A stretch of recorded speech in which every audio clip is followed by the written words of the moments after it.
Start.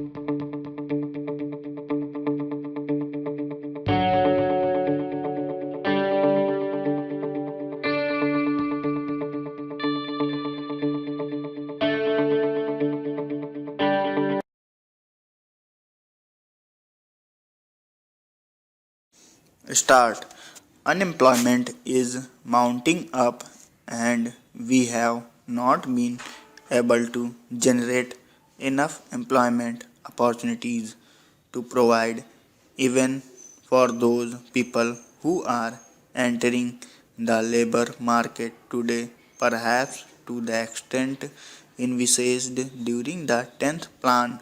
The point that I want to make is that it is not quite justifiable to take only one aspect of the 10th plan period, namely the exigencies of capital mobilization, out of the context of the general economic situation in the country.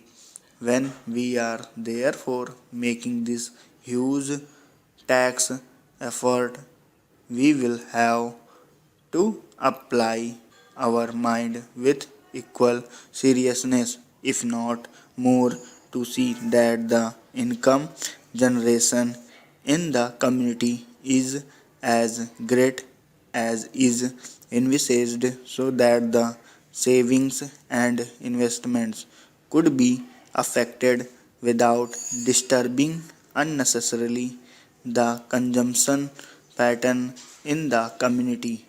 Whenever there is any tax on corporations, this cry is raised, and this cry is always belied by that the industrialists themselves have claimed to be the sensitive barometer to find out the climate for capital information. I mean the stock exchanges. This time the stock exchanges have reacted quite favorably to the budget proposals as a whole, which clearly shows that whatever else may be the merit of the present budget proposals, it is certainly not anti-capital. Last year also, the stock markets boomed up after the taxation proposals were announced. This time, though, they were a little hesitant at first. Ultimately, I think they have realized that there is nothing wrong with the taxation proposals, and they are now merrily mounting up.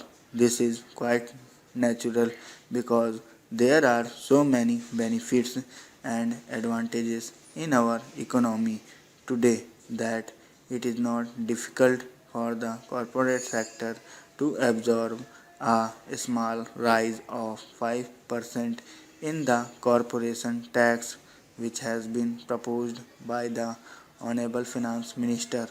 The economy of the nation today is more or less a closed economy because due to the lack of external finances, imports have been virtually prohibited. There is a lot of planning in the country which makes risk bearing rather unlikely, and because of the regulation of the economy, internal competition is also not very great.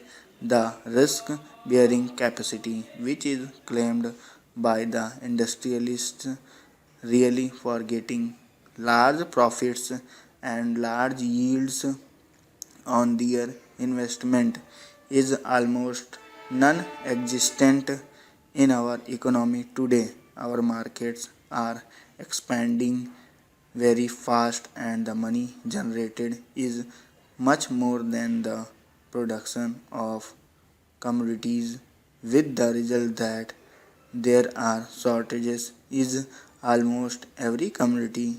It should not be difficult for the industrialist to absorb the small rise of 5% in the corporate tax.